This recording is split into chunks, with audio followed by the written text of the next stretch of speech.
Psychology Today is one of the best lead generating avenues for therapists. So, whether it's for you as a solo practice owner or for your entire team, I assume and hope that everyone has a Psychology Today profile. However, today I went on an adventure through Psychology Today and was browsing profiles, and I saw a lot of mistakes and missed opportunities. And while I don't know these therapists personally, I'm willing to bet that they're not seeing the results from Psychology Today that they would like. I'm going to guide you through some of the top mistakes and things I'm seeing and how you can make sure that it's not happening in your profile. My name is Craig, and I'm the owner of Dacey Financial Coaching. Our team is on a mission to make your therapy practice permanently profitable. If you own a solo or group practice, we're here to help you build a business that creates more time, makes more money, and serves more people. This is the Therapy Business Podcast.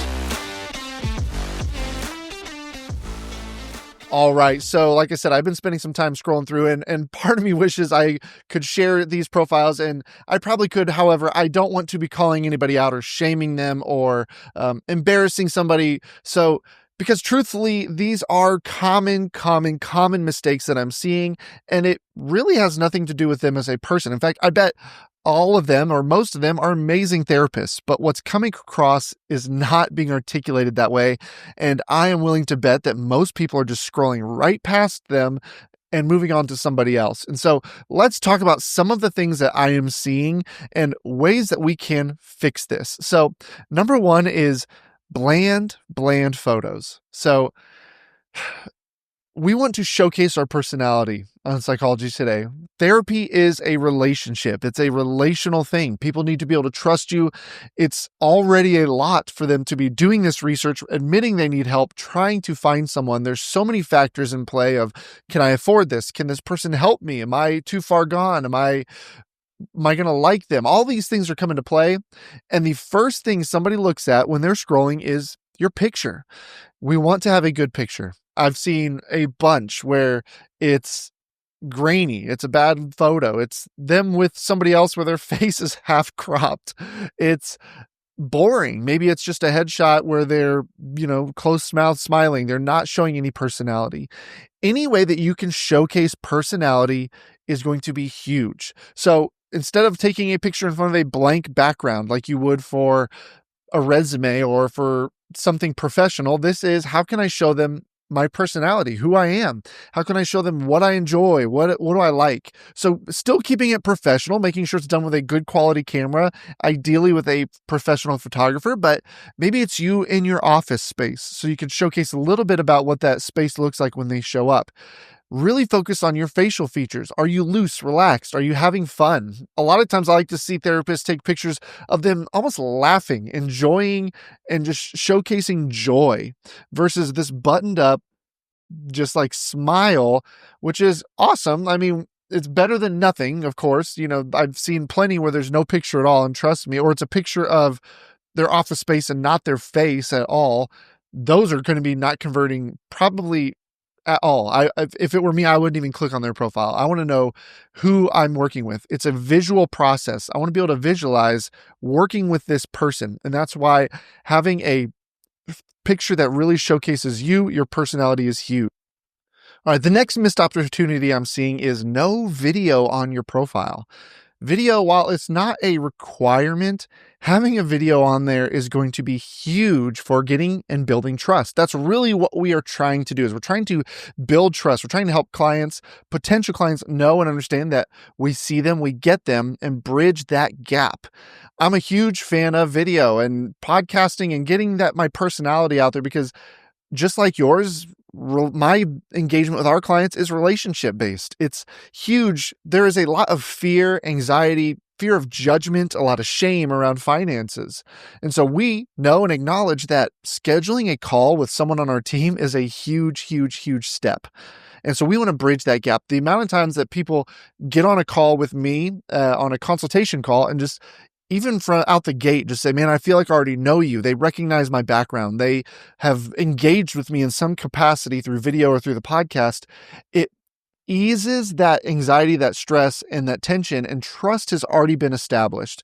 Now, Psychology Today limits you to 15, 20-second videos, so just something short and sweet that can showcase your personality once again. Kind of going back to that picture, showing your personality also in the video is huge. Now, be careful you're not too stiff. I see that a lot on these videos, that you're really stiff. Make sure you crop and edit. If you make a mistake, if you have a long, 2 to 3 seconds at the front or end of the video of you trying to hit the play button and squinting at your phone, just chop those up. It's not hard to do. A quick Google search will help you trim those down. You can do them on your phone. It's easy to trim a video and trim those edges off so that it's clean, it's quick, and it's showing who you are. If you're going to say stuff, if you're going to write a script for it, just make sure you're not, again, too buttoned up, just robotic. Practice it enough times that you don't have to read it, that you can just loosely say it and show who you are. What kind of personality do you have? Ease their anxiety, ease their tensions. That's the goal of the video. All right, I'm going to dig into the real meat and bones of your Psychology Today profile, because what I kind of just went through was the personality piece, but here is something huge. And I'm going to say probably 95% of the profiles, as I was scrolling through, if there's 10 profiles on a page, 9 of them had this mistake. And it's not leading with the client's pain points. When somebody does a search on Psychology Today, what they're going to see is a list of therapists that meet the perimeters of what they plugged in. You're going to have your profile picture, which we already touched on, and then next to it is going to have a blurb, the first 2-3 sentences in your profile description. That's what's going to show up. This is opportunity. This is the most important part of your bio, because this is what they're looking at first before they even decide to click on you. They're going to see your picture. They're going to read this blurb. And the mistake I'm seeing is people talking about themselves, people talking about their credentials. I am a licensed fill in the blank with this acronym and this acronym, this acronym. I believe in this. I prioritize my clients. I do this. I do that. We're not leading with their pain points. It's not about you. This is where I think the misconception comes. It's people are searching for a therapist, and we are doing our best to say, here's me, look at me, pick me. Here's why you should pick me. We're forgetting they are there for themselves. They're there trying to solve a problem for themselves. While they're looking for someone, they're looking for someone who sees and acknowledges and knows what they're dealing with, and through something as simple as a few sentences is saying to them, I know what's going on and I can help you. So lead with your client's pain points. If you're feeling frustrated, overwhelmed, disconnected, if you're feeling like you and your spouse are living on 2 different sides of the planet, whatever your ideal client is dealing with, you hopefully know this. If you're a good therapist, you know their main struggles. Your ideal client, what are their pain points? When they come to see you, what are they struggling with? For us, for me, in our business, we know that while people can be struggling with a million different things, the most common ones are they're not paying themselves enough. They're feeling burnt out.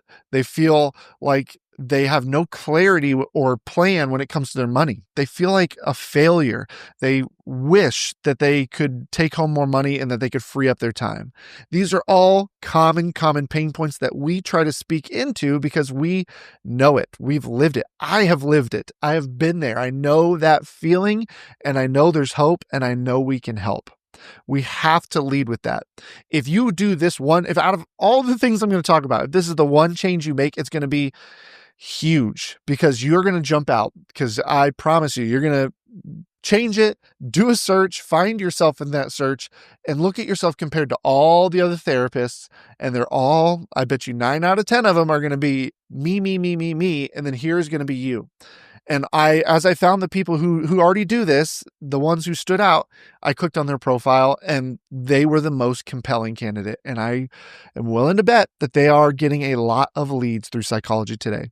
So start with their problem. What are they struggling with? That can lead later into the bio. Once they've clicked on your profile, that's where it leads into how you can help.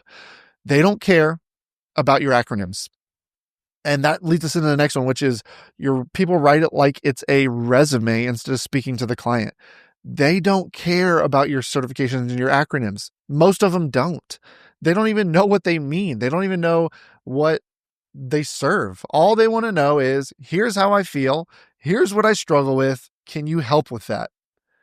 If you are if you have 4 or 5 letters after your name, yes, I would say put them next to your name whenever where it's appropriate, but leading with, I am certified in this. I have a bachelor's in this, and I have a master's in this, and I do this and this and this.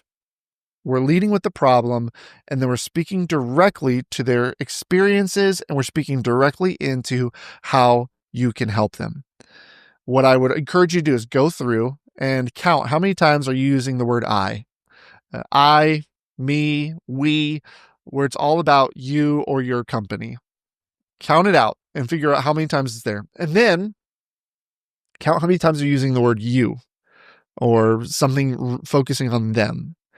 And if you are talking about yourself more than you're talking about them, there's a problem, and we need to fix that. Again, I'm not judging you. This is opportunity. This is going to be a huge turnaround. So if you find that you're saying don't beat yourself up. Be like, amazing, because now I have a way to increase our Psychology Today leads by making this one change. Use language that talks about them. Use you language, not I language, not me language. And please don't talk in the third person.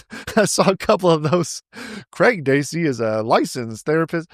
No, that is like the most disconnected you could be from the potential client, is by not even talking from yourself. It's like a narrator wrote this about you, and here's why you should choose them. So please don't do that. Use you statements.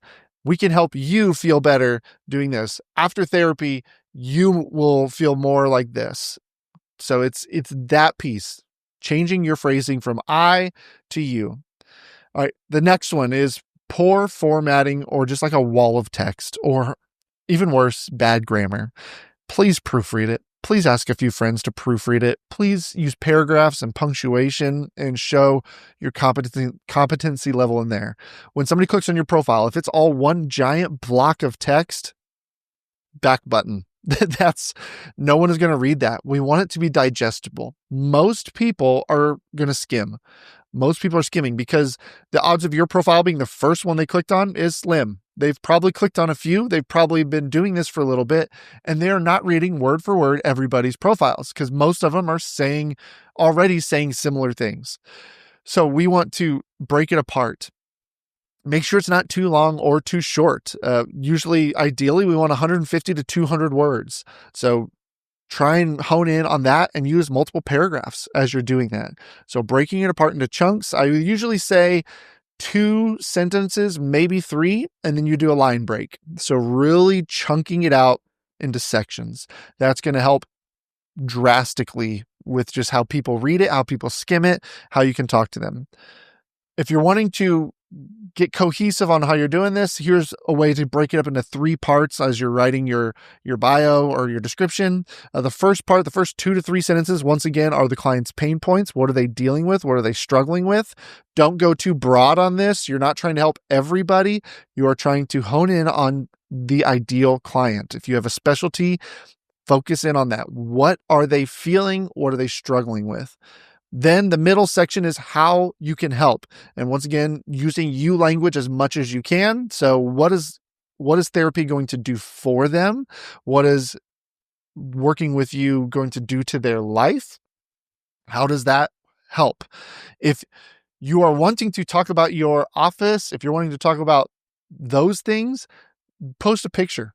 In fact, that's as we going back to picture and bridging that gap. Post a picture of if you meet people in person, post a picture of the office, even if it's empty. That's just visual is going to ease some of that tension of here's what I can expect. They're no longer stepping into the unknown. They can visualize what they're stepping into. They can visualize you because you have a picture and a photo. All of those unknowns are getting cleared out, and it's making room for them to take that action step. So instead of talking about we meet in person and it's a calm and quiet, soothing place, it's just post a picture. Don't even talk about it. Okay. That's going to help with that piece. We're focusing on them. And then finally closing, how can they reach out to you? How can they get in touch with you? Which is going to lead me to my final thing that people are not doing, which is there's no clear call to action. And then mostly Psychology Today's profiles are making it really difficult for people to get in touch, for people to get that next step of help. we're not making it clear what that looks like. What does it look like to work with you? So here's getting the help you need is easy. Click this link, go to our website, email us, call, whatever that is going to be. I'll talk about my preferences on this in a second. Click here. Let's just say, email us at this to schedule a 15-minute consultation. This call will just be and kind of in one sentence, give them an outline of what they can expect on that call. Again, easing that unknown. Just what is this call for? It's a low pressure, just get to know you opportunity to see if we are a good fit, if we can help you. So just really outlining, what does that look like? What do they need to do next? Please have a website linked. The number of people I saw on here without websites was too high for my liking. I truly believe you need a website. I don't think you need to go spend thousands and thousands and thousands on a web designer to create one. There's so many resources and tools out there like Wix. You could go on Upwork and hire a contractor to help you design it. If you would like, a website's really important. It doesn't have to even be robust. Even if it's just one page with pictures and some copy that's going to help captivate and motivate them to reach out, and then a link so that they can easily contact you. This is all about the more information. Like I said, with Psychology Today, they limit I believe it's like 2,000 characters, 2,000 to 3,000 characters. So you are limited on what you can even write in there. And we don't want our profile to be too long anyway. So people want to learn more. There's nowhere for them to go. Maybe there's something on your profile that they are still wanting to explore more. And if there's nowhere for them to go, again, back button. They're going to move back. They're going to find someone who's got a website. I did that when I was looking for my therapist. If they didn't have a website, because I was feeling really, really nervous, anxious about hiring a therapist. I'd never done it before. And so I was almost looking for every excuse not to reach out. As funny as that sounds, I'm wanting to find one, but also I'm trying to give myself an out to not actually pick up the phone and call. So if the call to action was pick up the phone and call to schedule, I was hitting the back button. If it was email, I was more likely to do it, but I needed a website so I could go learn more about them. And I've shared on the podcast multiple times, my therapist has his own podcast. That's what ultimately made the decision for me, because I got to know his personality, just like I've been kind of hitting on throughout this episode. Getting to know their personality, getting to know you is huge. So please include a website. And then my favorite way to do it is to have a calendar link directly to your calendar so they can just book a consultation. Have it there. We are reducing friction. We are getting rid of friction. They can come to your website, immediately schedule a consultation. They don't have to send an email. They don't have to pick up the phone and call while they are at their peak of, all right, I've carved out time. I've sat down. I'm going to do this. It's important to them. They are emotionally at a high where they want the help. Give them the opportunity to schedule that consultation. And as best as you can, create space so that they can book with you within 24 to 48 hours. This is where having a team is super helpful. This is one of our stipulations, are something we track with my team, is that if somebody goes to book a consultation with us, that they can get on somebody's calendar within 48 hours. It's not always going to be the case, but for the most part, if we're getting booked out further than that, then we need to either make some tweaks, make some changes, or we might need to hire. We might be just short staffed at that point. So making sure they can get on a call with you very soon. Outlining what does it look like in that call to action? What do those steps take? All right, that's a lot of stuff I just threw at you. I recommend going back, listening, pull up your profile, listen to this again, and make these tweaks in real time. Do an audit of your profile. Have some fun with it. Have some fun looking at other people's profile without being mean. I wasn't being malicious as I was looking at these, but go through and just have some fun saying, ooh, yeah, what is this? This guy put a picture of a bird, which I saw, and what does that have to do with anything? So go through and find areas where you can see where they're maybe lacking, and then find ones where you are like, ooh, this profile is really compelling. What are they doing well? What are the ones doing that are turning you away? Just be curious. Have some fun with it. Be curious. Take notes, and then go and evaluate your own profile. Make the necessary tweaks. And I can't wait. Shoot me an email. Make the tweaks, and then let me know what has changed from what you're doing before to what you're doing now. Maybe sit down and and mark how many Psychology Today leads have we gotten in the last 30, 60, 90 days.